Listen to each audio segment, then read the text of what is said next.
نہ تو اللہ پر کوئی چیز چھپ سکے، نہ اللہ تعالیٰ کسی چیز کو بھولے۔ پھر بیان فرماتے ہیں کہ تم جہاں ہو، جس حالت میں ہو، نہ تمہاری باتیں اللہ کے سننے سے رہ سکیں، نہ تمہاری حالتیں اللہ کے دیکھنے سے پوشیدہ رہیں۔ اللہ کے علم میں ساری دنیا کا احاطہ کر رکھا ہے۔ اللہ کو ہر زمان اور مکان کی اطلاع ہر وقت ہے۔ وہ زمین و آسمان کی تمام تر کائنات سے باعلم ہے۔ تین شخص آپس میں مل کر نہایت پوشیدگی سے، رازداری سے اپنی باتیں ظاہر کریں، اللہ تعالیٰ انہیں سنتے ہیں، اور وہ اپنے تئیں تین ہی نہ سمجھیں بلکہ اپنا چوتھا اللہ کو گنیں۔ اور جو 5 شخص تنہائی میں رازداریاں کر رہے ہوں، وہ بھی یقین رکھیں کہ وہ جہاں کہیں بھی ہیں ان کے ساتھ اللہ ہیں، یعنی ان کی حال و قال سے مطلع ہے، ان کے کلام کو سن رہے ہیں اور ان کی حالتوں کو دیکھ رہے ہیں۔ پھر ساتھ ہی ساتھ اللہ کے فرشتے بھی لکھتے جا رہے ہیں، جیسے اور جگہ اللہ نے فرمایا أَلَمْ يَعْلَمُوا أَنَّ اللَّهَ يَعْلَمُ سِرَّهُمْ وَنَجْوَاهُمْ وَأَنَّ اللَّهَ عَلَّامُ الْغُيُوبِ۔ کیا لوگ نہیں جانتے کہ اللہ تبارک و تعالیٰ ان کی پوشیدگیوں کو اور ان کی سرگوشیوں کو بخوبی جانتے ہیں، اور اللہ تعالیٰ تمام غیبوں پر اطلاع رکھنے والے ہیں۔ اور جگہ اللہ نے فرمایا أَمْ يَحْسَبُونَ أَنَّا لَا نَسْمَعُ سِرَّهُمْ وَنَجْوَاهُمْ بَلَى وَرُسُلُنَا لَدَيْهِمْ يَكْتُبُونَ۔ کیا ان کا یہ گمان ہے کہ ہم ان کی پوشیدہ باتوں اور خفیہ مشوروں کو سن نہیں رہے؟ برابر سن رہے ہیں، اور ہمارے بھیجے ہوئے ان کے پاس موجود ہیں جو لکھتے جا رہے ہیں۔ اکثر بزرگوں نے اس بات پر اجماع نقل کیا ہے کہ اس آیت سے مراد معیت علمی ہے، یعنی اللہ تعالیٰ کا وجود نہیں بلکہ اللہ تعالیٰ کا علم ہر جگہ ہے، اور اللہ کا تو آسمانوں کے اوپر اپنی مخلوق سے جدا ہے۔ ہر تین کے مجمع میں چوتھے اللہ کا علم ہے، نہ کہ خود اللہ۔ بے شک و شبہ اس بات پر ایمان کامل اور یقین راسخ رکھنا چاہیے کہ یہاں مراد ذات سے ساتھ ہونا نہیں بلکہ علم سے ہر جگہ موجود ہونا ہے۔ ہاں بے شک اللہ کا سننا دیکھنا بھی اسی طرح اللہ کے علم کے ساتھ ساتھ ہے۔ اللہ سبحانہ و تعالیٰ اپنی تمام مخلوق پر مطلع ہے، ان کا کوئی کام اللہ سے پوشیدہ نہیں۔ پھر قیامت کے دن انہیں ان کے تمام اعمال پر تنبیہ بھی اللہ فرما دیں گے۔ اللہ تعالیٰ ہر چیز کو جاننے والے ہیں۔ امام احمد بن حنبل رحمۃ اللہ علیہ فرماتے ہیں کہ اس آیت کو شروع بھی اپنے علم کے بیان سے کیا تھا اور ختم بھی علم کے بیان پر کیا۔ مطلب یہ ہے کہ درمیان میں اللہ کا ساتھ ہونا جو بیان کیا تھا، اس سے بھی ازروع علم کے ساتھ ہونا ہے، نہ کہ ازروع ذات کے۔ أَلَمْ تَرَ إِلَى الَّذِينَ نُهُوا عَنِ النَّجْوَى ثُمَّ يَعُودُونَ لِمَا نُهُوا عَنْهُ وَيَتَنَاجَوْنَ بِالْإِثْمِ وَالْعُدْوَانِ وَمَعْصِيَةِ الرَّسُولِ وَإِذَا جَاءُوكَ حَيَّوْكَ بِمَا لَمْ يُحَيِّكَ بِهِ اللَّهُ وَيَقُولُونَ فِي أَنفُسِهِمْ لَوْلَا يُعَذِّبُنَا اللَّهُ بِمَا نَقُولُ حَسْبُهُمْ جَهَنَّمُ يَصْلَوْنَهَا فَبِئْسَ الْمَصِيرُ يا أيها الذين آمنوا إذا تناجيتم فلا تتناجوا بالإثم والعدوان ومعصية الرسول وتناجوا بالبر والتقوى واتقوا الله الذي إليه تحشرون إنما النجوى من الشيطان ليحزن الذين آمنوا وليس بضارهم شيئا إلا بإذن الله وعلى الله فليتوكل المؤمنون۔ اے نبی، کیا آپ نے ان لوگوں کو نہیں دیکھا جنہیں کانا پھوسی سے روک دیا گیا تھا؟ وہ پھر بھی اس روکے ہوئے کام کو دوبارہ کرتے ہیں اور آپس میں گنہگاری کی اور ظلم و زیادتی اور نافرمانی پیغمبر صلی اللہ علیہ وسلم کی سرپوشیاں کرتے ہیں، اور جب آپ کے پاس آتے ہیں تو آپ کو ان لفظوں میں سلام کرتے ہیں جن لفظوں میں اللہ تعالیٰ نے نہیں کہا، اور اپنے دل میں کہتے ہیں کہ اللہ تعالیٰ ہمیں ہمارے اس کیے پر سزا کیوں نہیں دیتے؟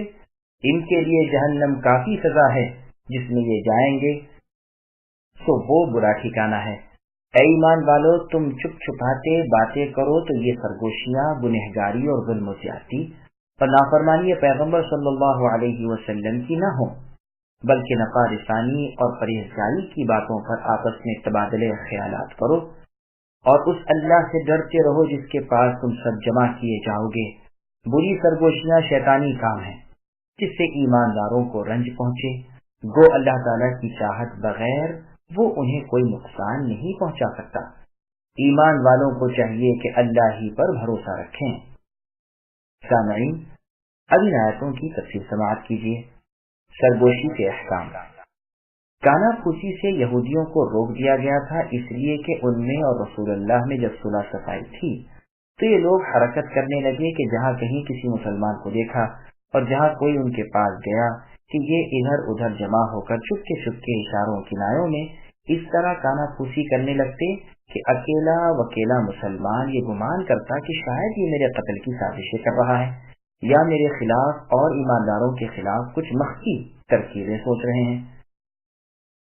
اسے ان کی طرف جاتے ہوئے ڈر لگتا۔ جب یہ شکایتیں عام ہوئی تو رسول اللہ نے یہودیوں کو اس فطری حرکت سے روک دیا، لیکن انہوں نے پھر بھی یہی کرنا شروع کیا۔ پھر آگے بیان ہوتا ہے کہ ان کی خانگی سرگوشیاں یا تو گناہ کے کاموں پر ہوتی ہیں جس میں ان کا ذاتی نقصان ہے، یا ظلم پر ہوتی ہیں جس میں دوسروں کے نقصان کی ترکیبیں سوچتے ہیں، یا پیغمبر علیہ السلام کی مخالفت پر ایک دوسروں کو پختہ کرتے ہیں اور رسول اللہ کی نافرمانیوں کے منصوبے گانٹتے ہیں۔ پھر ان بدکاروں کی ایک بدترین خصلت بیان ہو رہی ہے کہ اسلام کے الفاظ کو بھی یہ بدل دیتے ہیں۔ عائشہ رضی اللہ عنہا فرماتی ہیں کہ ایک مرتبہ یہودی رسول اللہ کے پاس آئے اور کہا، السلام علیک یا ابا القاسم۔ سام کے معنی موت کے ہیں۔ میں نے کہا وعلیکم السلام، موت تمہیں کو آئے۔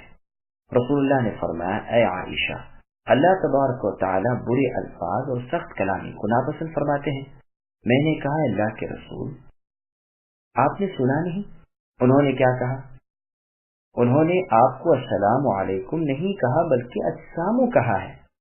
رسول اللہ نے فرمایا، کیا تم نے نہیں سنا؟ میں نے کہہ دیا وعلیکم۔ اسی کا بیان ہو رہا ہے۔ دوسری روایت میں ہے کہ عائشہ رضی اللہ عنہا نے ان کے جواب میں یوں فرمایا تھا، علیکم السلام والذام واللعنت، یعنی تمہیں کو موت آئے، تمہیں کی مذمت ہو، تمہیں پر لعنت ہو۔ اور رسول اللہ صلی اللہ علیہ وسلم نے صدیقہ رضی اللہ عنہا کو روکتے ہوئے فرمایا کہ ہماری دعا ان کے حق میں مقبول ہے اور ان کا ہمیں کو سنانا مقبول ہے۔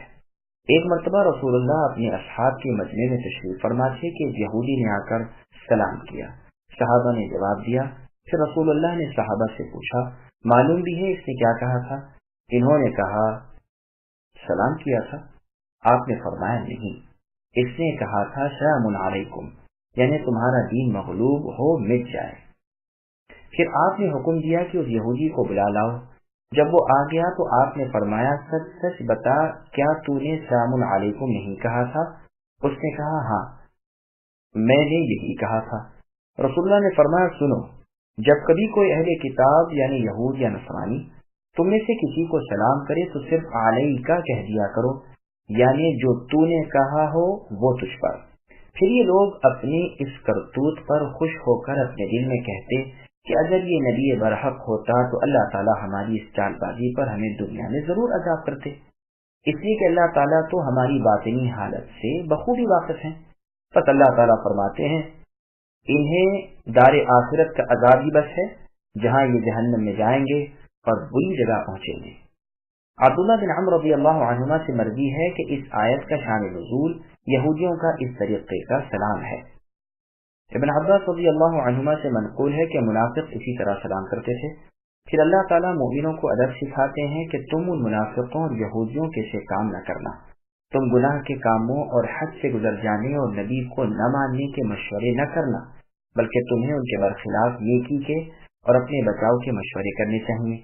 تمہیں ہر وقت اس اللہ سے ڈرتے رہنا چاہیے جس کی طرف تمہیں جمع ہونا ہے، جو اس وقت تمہیں ہر نیکی بدی کی جزا سزا دیں گے اور تمام اعمال و اقوال سے متنبہ کریں گے۔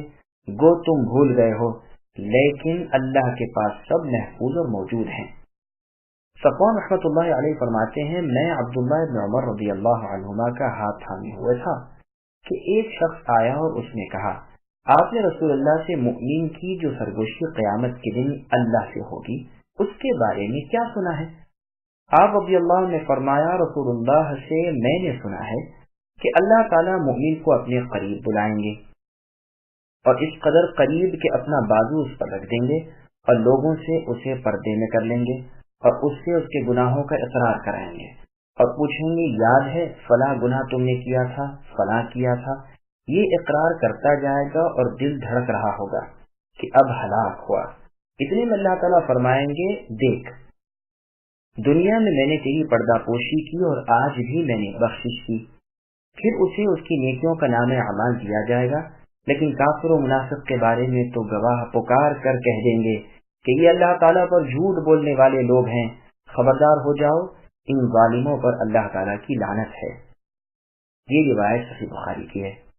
پھر آگے اللہ فرماتے ہیں کہ اس قسم کی سرگوشی جس سے مسلمان کو تکلیف پہنچے اور اسے بدگمانی ہو شیطان کی طرف سے ہے۔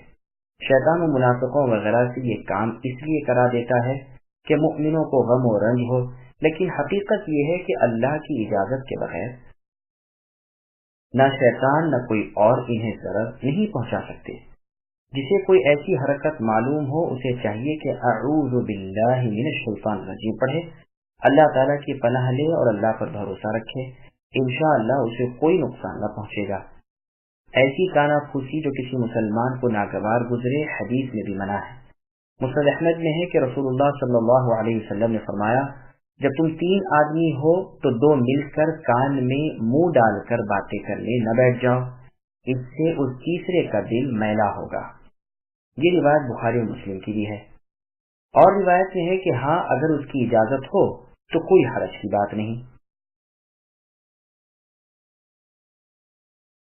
يا أيها الذين آمنوا إذا قيل لكم تفسحوا في المجالس فافسحوا يفسح الله لكم وإذا قيل انشزوا فانشزوا يرفع الله الذين آمنوا منكم والذين أوتوا العلم درجات والله بما تعملون خبير۔ اے ایمان والو جب تم سے کہا جائے کہ مجلسوں میں ذرا کھل کر بیٹھو تو تم جگہ کشادہ کر دو، اللہ تمہیں کشادگی دیں گے، اور جب کہا جائے کہ اٹھ کھڑے ہو جاؤ تو تم اٹھ کھڑے ہو جاؤ، اللہ تعالیٰ تم میں سے ان لوگوں کو جو ایمان لائے ہیں اور جو علم دیے گئے ہیں درجے بلند کر دیں گے۔ اللہ تعالیٰ ہر اس کام سے جو تم کر رہے ہو خوب خبردار ہے۔ سامعین اب ان آیتوں کی تفصیل سماعت کیجیے۔ آداب مجلس کی تفصیل۔ یہاں ایمان والوں کو اللہ تعالیٰ مجلسی آداب سکھاتے ہیں، انہیں حکم دیتے ہیں کہ نشست و برخاست میں بھی ایک دوسرے کا خیال و لحاظ رکھو۔ تو فرماتے ہیں کہ جب مجلس میں ہو اور کوئی آئے تو ذرا ادھر ادھر ہٹا کر اسے بھی جگہ دو، مجلس میں کشادگی کرو، اس کے بدلے اللہ تعالیٰ تمہیں کشادگی دیں گے، اس لیے کہ ہر عمل کا بدلہ اسی جیسا ہوتا ہے۔ چنانچہ صحیح بخاری کی حدیث میں ہے جو شخص اللہ تعالیٰ کے لیے مسجد بنا دے اللہ تعالیٰ اس کے لیے گھر بنا دیں گے۔ صحیح مسلم کی ایک روایت میں ہے جو کسی سختی والے پر آسانی کرے اللہ تعالیٰ اس پر دنیا و آخرت میں آسانی کریں گے۔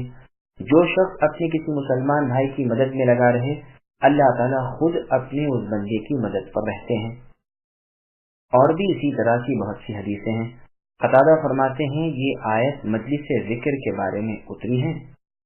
مثلا واز ہو رہا ہے، رسول اللہ صلی اللہ علیہ وسلم کچھ نصیحت کی باتیں فرما رہے ہیں، لوگ بیٹھے سن رہے ہیں، اب جو دوسرا کوئی آیا تو کوئی اپنی جگہ سے نہیں سرکتا تاکہ اسے بھی جگہ مل جائے، تو قرآن کریم نے حکم دیا کہ ایسا نہ کرو، ادھر ادھر کھل جایا کرو تاکہ اس آنے والے کی جگہ ہو جائے۔ بخاری مسلم مسند احمد وغیرہ میں حدیث ہے کہ کوئی شخص کسی دوسرے شخص کو اس کی جگہ سے ہٹا کر آپ نہ بیٹھے، بلکہ تمہیں چاہیے کہ ادھر ادھر سرک کر اس کے لیے جگہ بنا دو۔ مسند شافعی میں ہے تم میں سے کوئی شخص اپنے بھائی کو جمعے کے دن اس کی جگہ سے ہرگز نہ اٹھائے بلکہ کہہ دے کہ گنجائش کرو۔ اس مسئلے میں علماء کا اختلاف ہے کہ کسی آنے والے کے لیے کھڑا ہو جانا جائز ہے یا نہیں۔ بعض لوگ تو اجازت دیتے ہیں اور صحیح بخاری مسلم کی حدیث پیش کرتے ہیں کہ رسول اللہ نے فرمایا اپنے سردار کی طرف کھڑے ہو جاؤ، کہ جو شخص یہ چاہے کہ لوگ اس کے لیے سیدھے کھڑے ہو جایا کریں وہ جہنم میں اپنی جگہ بنا لے۔ بعض بزرگ تفصیل کرتے ہیں اور فرماتے ہیں کہ سفر سے اگر کوئی آیا ہوا ہو اور حاکم کے لیے اس کی حکومت کی جگہ کھڑے ہو جانا درست ہے کیونکہ رسول اللہ نے جن کے لیے کھڑا ہونے کو فرمایا تھا یہ سعد بن معاذ رضی اللہ عنہ تھے، بنو قریظہ کے آپ حاکم بنائے گئے تھے۔ جب انہیں آتا ہوا دیکھا تو رسول اللہ نے فرمایا تھا کہ اپنے سردار کے لیے کھڑے ہو جاؤ، اور یہ بطور تعظیم کے نہ تھا بلکہ صرف اس لیے تھا کہ ان کے احکام کو بخوبی جاری کرایا جائے۔ واللہ اعلم۔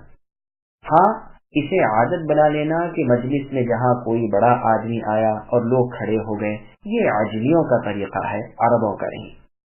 سنن ترمذی کی حدیث میں ہے کہ صحابہ کرام رضی اللہ عنہ کے نزدیک رسول اللہ سے زیادہ محبوب اور باعزت کوئی نہ تھا، لیکن تاہم رسول اللہ کو دیکھ کر وہ کھڑے نہیں ہوا کرتے تھے، جانتے تھے کہ آپ اسے ناپسند سمجھتے ہیں۔ سنن کی ایک اور حدیث میں ہے رسول اللہ آتے ہی مجلس کے خاتمے پر بیٹھ جایا کرتے تھے، اور جہاں آپ صلی اللہ علیہ وسلم تشریف فرما ہو جاتے وہی جگہ صدارت کی جگہ ہو جاتی، اور صحابہ کرام اپنے اپنے مراتب کے مطابق مجلس میں بیٹھ جاتے۔ ابو بکر صدیق رضی اللہ عنہ آپ کے دائیں، عمر فاروق آپ کے بائیں، اور عموماً عثمان و علی آپ کے سامنے بیٹھتے تھے، کیونکہ یہ دونوں بزرگ کاتب وحی تھے۔ رسول اللہ ان سے فرماتے اور یہ وحی لکھ لیا کرتے تھے۔ صحیح مسلم میں ہے کہ رسول اللہ صلی اللہ علیہ وسلم کا فرمان تھا کہ مجھ سے قریب ہو کر عقل مند صاحب فراست لوگ بیٹھیں، پھر درجہ بدرجہ، اور یہ انتظام اس لیے تھا کہ رسول اللہ کے مبارک ارشادات یہ حضرات سنیں اور بخوبی سمجھیں۔ یہی وجہ تھی کہ صفہ والی مجلس میں جس کا ذکر ابھی ابھی گزرا ہے، رسول اللہ نے اور لوگوں کو ان کی جگہ سے ہٹا کر وہ جگہ بدری اصحاب کو دلوائی، تو اس کے ساتھ اور وجہ بھی تھی۔ مثلاً ان لوگوں کو خود چاہیے تھا کہ ان بزرگ صحابہ کا خیال کرتے اور لحاظ و مروت برت کر خود ہٹ کر انہیں جگہ دیتے۔ جب انہوں نے اب خود ایسا نہیں کیا تو پھر حکماً ان سے ایسا کرایا گیا۔ اسی طرح پہلے کے لوگ رسول اللہ کے کلمات پوری طرح سن چکے تھے، اب یہ حضرات آئے تھے تو آپ نے چاہا کہ یہ بھی بآرام بیٹھ کر میری حدیثیں سن لیں اور تعلیم الہی حاصل کر لیں۔ اسی طرح امت کو اس بات کی تعلیم بھی دینی تھی کہ وہ اپنے بڑوں اور بزرگوں کو امام کے پاس بیٹھنے دیں اور انہیں اپنے سے مقدم رکھیں۔ مسند احمد میں ہے کہ رسول اللہ صلی اللہ علیہ وسلم نماز کی صفوں کی درستی کے وقت ہمارے مونڈے خود پکڑ کر ٹھیک ٹھاک کرتے اور زبانی بھی فرماتے جاتے، سیدھے رہو، ٹیڑھے ترچھے نہ کھڑے ہوا کرو، دانائی اور عقل مندی والے مجھ سے قریب رہیں، پھر درجہ بدرجہ۔ ابن مسعود رضی اللہ عنہ اس حدیث کو بیان فرما کر فرماتے ہیں، باوجود اس حکم کے افسوس کہ تم اب بڑی ٹیڑھی صفیں کرتے ہو۔ مسلم، ابو داؤد، نسائی اور ابن ماجہ میں بھی یہ حدیث ہے۔ ظاہر ہے کہ جب رسول اللہ کا یہ حکم نماز کے لیے تھا تو نماز کے سوا اور وقتوں میں تو بطور اولا یہی حکم رہے گا۔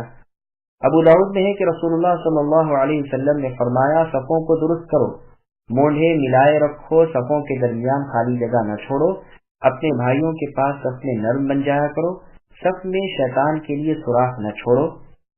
صف ملانے والے کو اللہ تعالیٰ ملاتے ہیں اور صف توڑنے والے کو اللہ تعالیٰ کاٹ دیتے ہیں۔ اسی لیے سید القراء ابی بن کعب رضی اللہ عنہ جب پہنچتے تو صف اول میں سے کسی ضعیف العقل شخص کو پیچھے ہٹا دیتے اور خود پہلی صف میں مل جاتے، اور اسی حدیث کو دلیل ملاتے کہ رسول اللہ نے فرمایا ہے، مجھ سے قریب ذی رائے اور اعلیٰ عقل مند کھڑے ہوں، پھر درجہ بدرجہ۔ عبداللہ بن عمر رضی اللہ عنہما کو دیکھ کر اگر کوئی شخص کھڑا ہو جاتا تو آپ اس کی جگہ پر نہ بیٹھتے اور اس حدیث کو پیش کرتے جو اوپر گزری کہ کسی کو اٹھا کر اس کی جگہ میں کوئی اور نہ بیٹھے۔ یہاں بطور نمونے کی یہ چند مسائل اور تھوڑی حدیثیں لکھ کر ہم آگے چلتے ہیں، بس کو تفصیل کی یہاں گنجائش نہیں، نہ یہ موقع ہے۔ ایک صحیح حدیث میں ہے، ایک مرتبہ رسول اللہ بیٹھے ہوئے تھے کہ 3 شخص آئے، ایک تو مجلس کے درمیان جگہ خالی دیکھ کر وہاں آ کر بیٹھ گیا، دوسرے نے مجلس کے آخر میں جگہ بنا لی، تیسرے واپس چلا گیا۔ رسول اللہ نے فرمایا، لوگوں میں تمہیں 3 شخصوں کی بابت خبر دوں، ایک نے تو اللہ تعالیٰ کی طرف جگہ لی اور اللہ تعالیٰ نے اسے جگہ دی، دوسرے نے شرم کی، اللہ نے بھی اس سے حیا کی، تیسرے نے منہ پھیر لیا تو اللہ تعالیٰ نے بھی اس سے منہ پھیر لیا۔ یہ حدیث بخاری اور مسلم کی ہے۔ مسند احمد میں ہے کہ کسی کو حلال نہیں کہ 2 شخصوں کے درمیان تفریق کرے، ہاں ان کی خوشنودی سے ہو تو اور بات ہے۔ ابو داؤد اور ترمذی، امام ترمذی نے اسے حسن کہا۔ ابن عباس رضی اللہ عنہما و حسن بصری رحمۃ اللہ علیہ وغیرہ فرماتے ہیں، مجلسوں کی کشادگی کا حکم جہاد کے بارے میں ہے۔ اسی طرح اٹھ کھڑے ہونے کا حکم بھی جہاد کے بارے میں ہے۔ قتادہ رحمۃ اللہ علیہ فرماتے ہیں یعنی جب تمہیں بھلائی اور کار خیر کی طرف بلایا جائے تو تم فوراً آ جاؤ۔ مقاتل رحمۃ اللہ علیہ فرماتے ہیں مطلب یہ ہے کہ جب تمہیں نماز کے لیے بلایا جائے تو اٹھ کھڑے ہو جایا کرو۔ عبد الرحمن بن زید رحمۃ اللہ علیہ فرماتے ہیں کہ صحابہ جب رسول اللہ کے ہاں آتے تو جاتے وقت ہر ایک کی چاہت یہ ہوتی کہ سب سے آخر رسول اللہ سے جدا میں ہوں۔ بسا اوقات آپ کو کوئی کام کاج ہوتا تو بڑا حرج ہوتا، لیکن آپ مروت سے کچھ نہ فرماتے۔ اس پر یہ حکم ہوا کہ جب تم سے کھڑے ہونے کو کہا جائے تو کھڑے ہو جایا کرو، جیسے اور جگہ اللہ نے فرمایا وَإِنْ قِيلَ لَكُمُ ارْجِعُوا فَارْجِعُوا، اگر تم سے گھر والے لوٹ جانے کو کہیں تو لوٹ جاؤ۔ پھر فرماتے ہیں کہ مجلسوں میں جب جگہ دینے کو کہا جائے تو جگہ دینے میں، اور جب چلے جانے کو کہا جائے تو چلے جانے میں اپنی حد نہ سمجھو، بلکہ یہ اللہ تعالیٰ کے نزدیک مرتبہ بلند کرنا اور اپنی توقیر کرانا ہے۔ اسے اللہ ضائع نہ کریں گے بلکہ اس پر دنیا و آخرت میں نیک بدلا دیں گے۔ جو شخص احکام الہی پر تواضع سے گردن جھکا دے اللہ تعالیٰ اس کی عزت بڑھاتے ہیں اور اس کی شہرت نیکی کے ساتھ کرتے ہیں۔ ایمان والوں اور صحیح علم والوں کا یہی کام ہوتا ہے کہ اللہ کے احکام کے سامنے گردن جھکا دیا کریں، اور اس سے وہ بلند درجوں کے مستحق ہو جاتے ہیں۔ اللہ تعالیٰ کو بخوبی علم ہے کہ بلند مرتبوں کا مستحق کون ہے اور کون نہیں۔ نافع بن عبد الحارث سے امیر المؤمنین عمر فاروق رضی اللہ عنہ کی ملاقات عفان میں ہوئی۔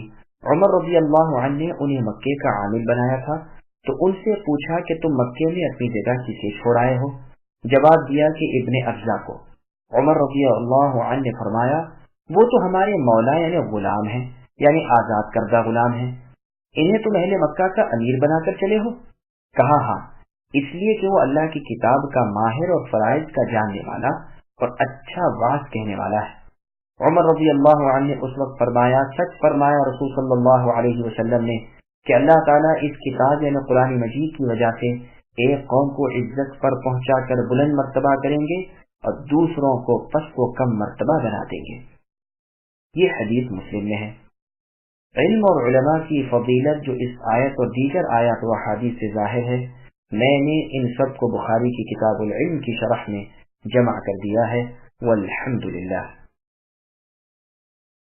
يا أيها الذين آمنوا إذا ناجيتم الرسول فقدموا بين يدي نجواكم صدقة ذلك خير لكم وأطهر فإن لم تجدوا فإن الله غفور رحيم أأشفقتم أن تقدموا بين يدي نجواكم صدقات فإذ لم تفعلوا وتاب الله عليكم فأقيموا الصلاة وآتوا الزكاة وأطيعوا الله ورسوله والله خبير بما تعملون۔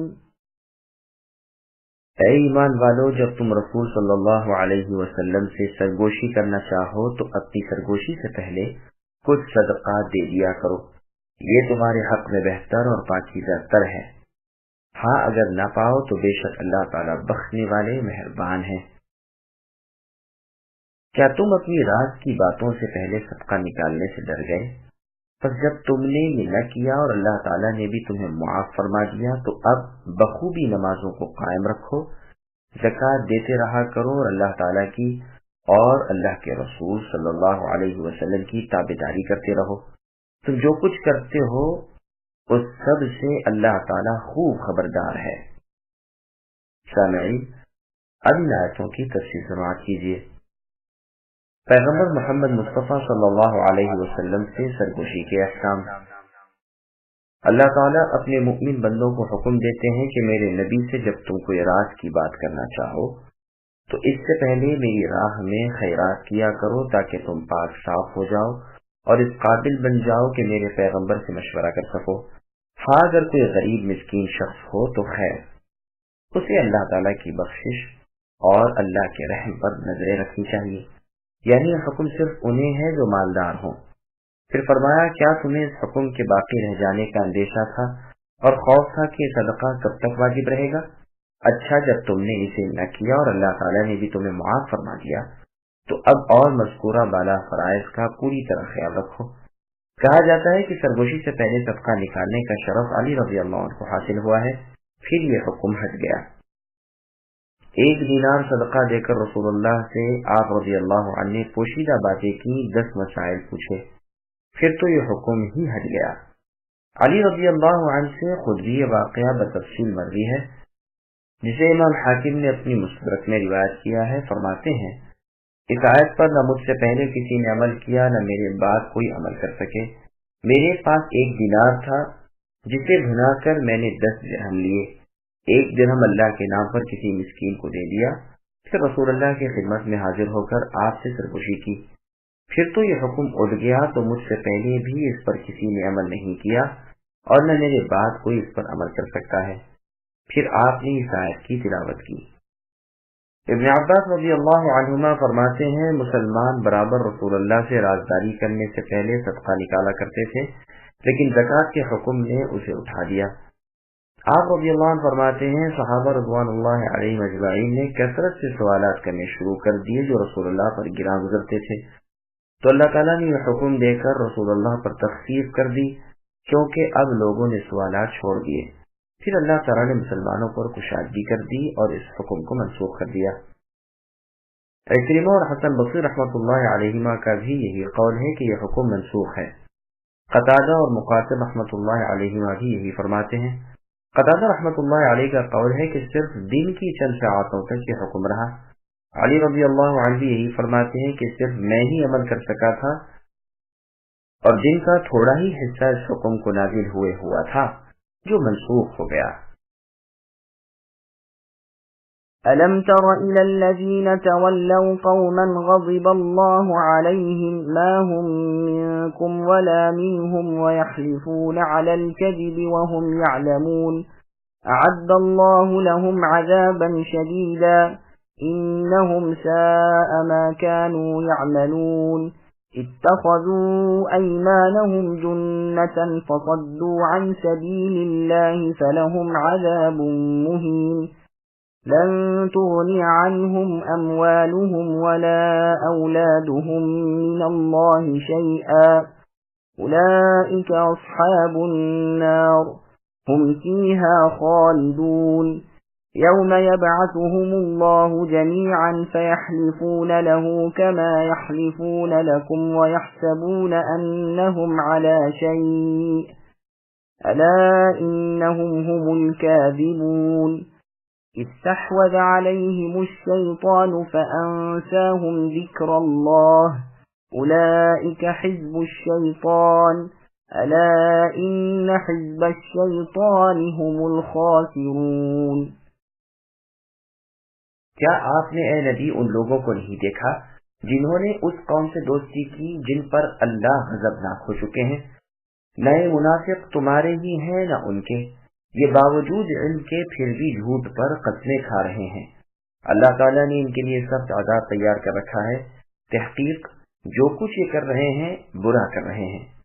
ان لوگوں نے تو اپنی قسموں کو ڈھال بنا رکھا ہے اور لوگوں کو اللہ تعالیٰ کی راہ سے روکتے ہیں، ان کے لیے رسوا کرنے والا عذاب ہے۔ ان کے مال اور ان کی اولادیں اللہ کے ہاں کچھ کام نہ آئیں گی، یہ تو جہنمی ہیں، ہمیشہ ہی اس میں رہیں گے۔ جس دن اللہ تعالیٰ ان سب کو کھڑا کریں گے تو یہ جس طرح تمہارے سامنے قسمیں کھاتے ہیں اللہ تعالیٰ کے سامنے بھی قسمیں کھانے لگیں گے اور سمجھیں گے کہ وہ بھی کچھ ہیں۔ یقین مانو کہ بے شک یہ جھوٹے ہیں، ان پر شیطان نے غلبہ حاصل کر لیا ہے اور انہیں اللہ کا ذکر بھلا دیا ہے۔ یہ شیطانی لشکر ہے، کوئی شک نہیں کہ شیطانی لشکر ہی خراب کرتا ہے۔ سامعین، اب ان آیتوں کی تفصیل سماعت کیجیے۔ منافقوں کا ذکر۔ منافقوں کا ذکر ہو رہا ہے کہ یہ اپنے دل میں یہود کی محبت رکھتے ہیں، گو دراصل ان کے بھی حقیقی ساتھی نہیں، نہ تمہارے ہیں، نہ ادھر کے ہیں نہ ادھر کے ہیں، صاف جھوٹی قسمیں کھا جاتے ہیں، ایمانداروں کے پاس آ کر ان کی سی کہنے لگتے ہیں، رسول کے پاس آ کر قسمیں کھا کر اپنی ایمانداری کا یقین دلاتے ہیں اور دل میں اس کے خلاف جذبات پاتے ہیں، اور اپنی غلط گوئی کا علم رکھتے ہوئے دھبا دھب بے دھڑک قسمیں کھا لیتے ہیں۔ ان کی ان بدعمالیوں کی وجہ سے انہیں سخت عذاب ہوں گے، اس دھوکے بازی کا برا بدلہ انہیں دیا جائے گا۔ یہ تو اپنی قسموں کو اپنی ڈھالیں بنائے ہوئے ہیں اور اللہ کی راہ سے رک گئے ہیں، ایمان ظاہر کرتے ہیں، کفر دل میں رکھتے ہیں اور قسموں سے اپنی باطنی بدی کو چھپاتے ہیں، اور ناواقف لوگوں پر اپنی سچائی کا ثبوت اپنی قسموں سے پیش کر کے انہیں اپنا مداح بنا لیتے ہیں، اور پھر رفتہ رفتہ انہیں بھی اپنے رنگ میں رنگ لیتے ہیں۔ چونکہ انہوں نے جھوٹی قسموں سے اللہ تعالیٰ کی پرعزت ہزار تقریم نام کی بے عزتی کی تھی، اس لیے انہیں ذلت و اہانت والے عذاب ہوں گے، جن عذابوں کو نہ ان کے مال دفع کر سکیں، نہ اس وقت ان کی اولادیں ان کے کچھ کام آئیں۔ یہ تو جہنمی بن چکے اور وہاں سے ان کا نکلنا بھی کبھی نہ ہوگا۔ قیامت والے دن جب ان کا حشر ہوگا اور ایک بھی اس میدان میں آئے بغیر نہ رہ سکے گا، جب جمع ہو جائیں گے تو چونکہ زندگی میں ان کی عادت تھی کہ اپنی جھوٹ باتوں کو قسموں سے سچ ثابت کر دکھاتے تھے، آج اللہ کے سامنے اپنی ہدایت و استقامت پر بڑی بڑی قسمیں کھا لیں گے اور سمجھتے ہوں گے کہ یہاں بھی یہ چالاکی چل جائے گی، مگر ان جھوٹوں کی بھلا اللہ کے سامنے چال بازی کہاں چل سکتی ہے؟ وہ تو ان کا جھوٹا ہونا یہاں بھی مسلمانوں سے بیان فرما چکے ہیں۔ ابن ابی حاتم میں ہے کہ رسول اللہ صلی اللہ علیہ وسلم اپنے کسی حجرے کے سائے میں تشریف فرما تھے اور صحابہ رضی اللہ عنہم بھی آس پاس بیٹھے تھے۔ سایہ دار جگہ کم تھی، بمشکل لوگ اس میں پناہ لیے بیٹھے تھے کہ رسول اللہ نے فرمایا، دیکھو ابھی ایک شخص آئے گا جو شیطانی نگاہ سے دیکھتا ہے، وہ آئے تو اس سے بات نہ کرنا۔ تھوڑی دیر میں ایک کیری آنکھوں والا شخص آیا، رسول اللہ نے اسے اپنے پاس بلا کر فرمایا، کیوں بھائی، تو اور فلاں فلاں مجھے کیوں گالیاں دیتے ہو؟ یہ یہاں سے چلا گیا اور جن جن کا نام رسول اللہ نے لیا تھا انہیں لے کر آیا، اور پھر تو قسموں کا تاتا باندھ دیا کہ ہم میں سے کسی نے رسول اللہ کی کوئی بے ادبی نہیں کی۔ اس پر یہ آیت اتری کہ یہ جھوٹے ہیں۔ یہ روایت مسند احمد، نیز مستدرک حاکم طبرانی وغیرہ کی ہے۔ یہی حال مشرکوں کا بھی دربار الہی میں ہوگا کہ قسمیں کھا جائیں گے کہ ہم اللہ کی قسم جو ہمارے رب ہیں کہ ہم نے شرک نہیں کیا۔ پھر آگے اللہ فرماتے ہیں، ان پر شیطان نے غلبہ پا لیا ہے اور ان کے دل کو اپنی مٹھی میں کر لیا ہے، یاد الہی ذکر اللہ سے انہیں دور ڈال دیا ہے۔ ابو داؤد کی حدیث میں رسول اللہ فرماتے ہیں، جس کسی بستی یا جنگل میں 3 شخص بھی ہوں اور ان میں نماز نہ قائم کی جاتی ہو تو شیطان ان پر چھا جاتا ہے، پس تو جماعت کو لازم پکڑے رہو۔ بھیڑیا اسی بکری کو کھاتا ہے جو ریوڑ سے الگ ہو۔ صاحب رحمۃ اللہ علیہ فرماتے ہیں، یہاں مراد جماعت سے نماز کی جماعت ہے۔ فرماتے ہیں کہ اللہ کے ذکر فراموش کرنے والے شیطانی جماعت کے افراد ہیں۔ شیطان کا یہ لشکر یقیناً نامراد و زیانکار ہے۔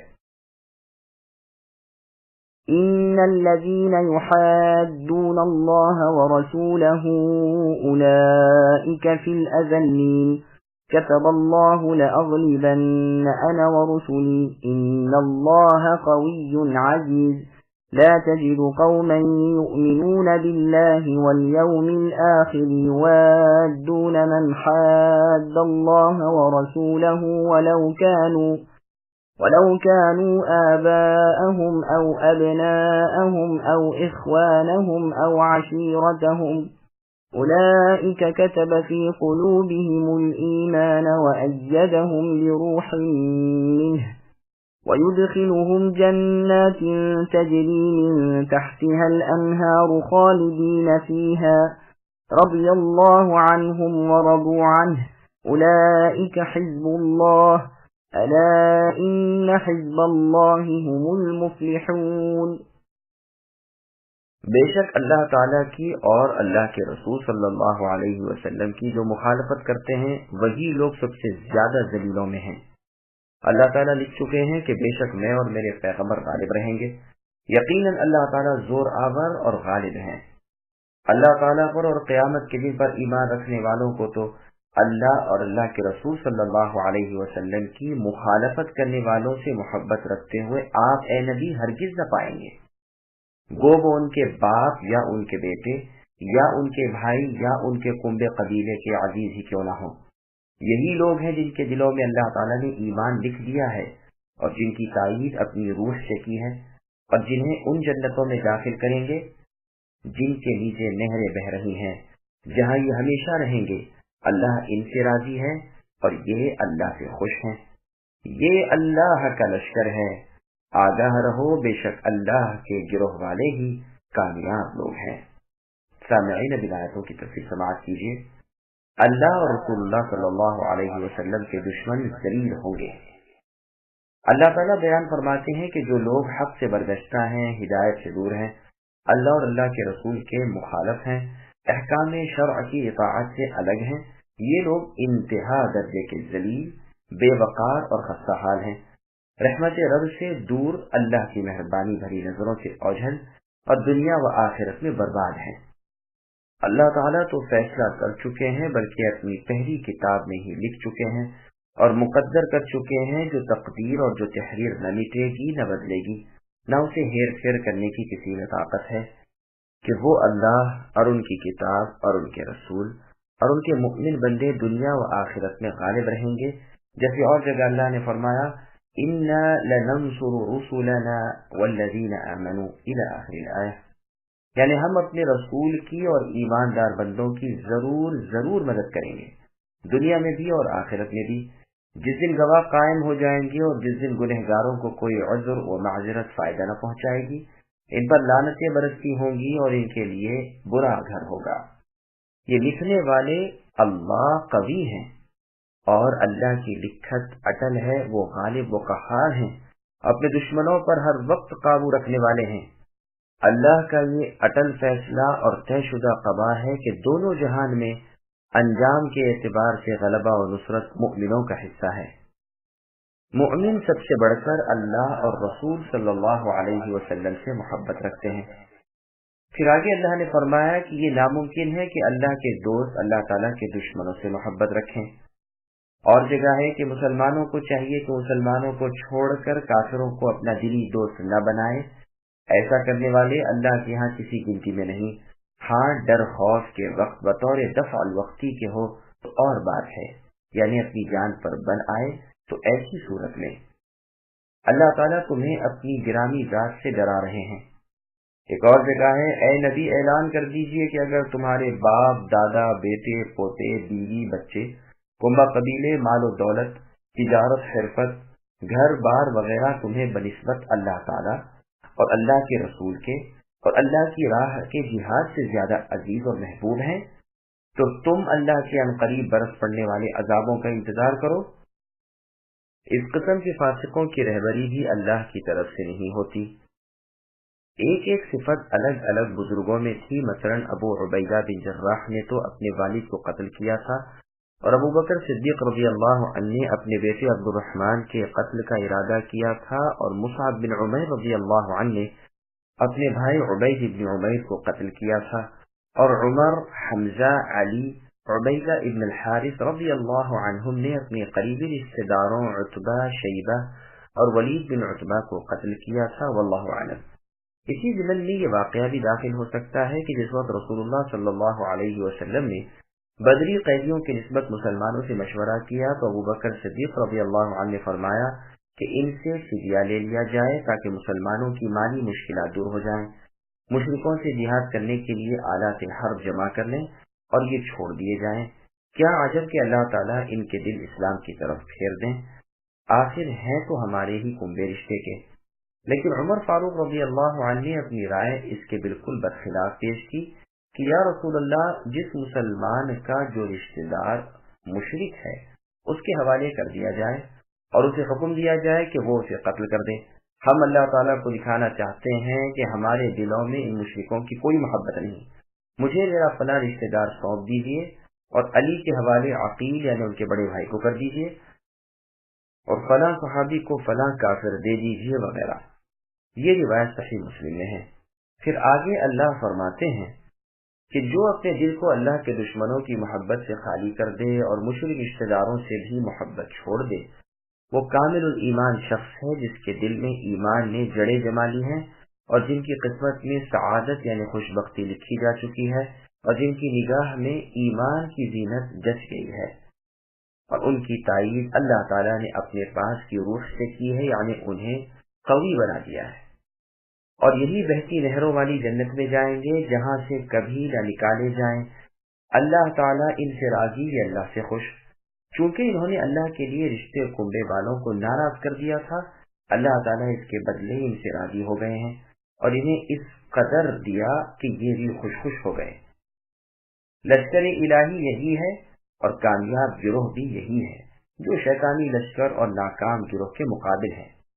نعیم بن حماد الخزاعی رحمۃ اللہ علیہ کی کتاب الفتن میں ہے کہ رسول اللہ نے اپنی دعا میں فرمایا، اے اللہ کسی فاسق فاجر کا کوئی احسان اور سلوک مجھ پر نہ رکھیے، کیونکہ میں نے آپ کی نازل کردہ وحی میں پڑھا ہے کہ ایماندار مخالفین رب کے دوست نہیں ہوتے۔ سفیان ثوری رحمۃ اللہ علیہ فرماتے ہیں، اگلوں کا خیال ہے کہ یہ آیت ان لوگوں کے بارے میں اتری ہے جو بادشاہ سے خلط مت رکھتے ہوں۔ سامعین، الحمدللہ سورۃ المجادلہ کی تفسیر مکمل ہوئی۔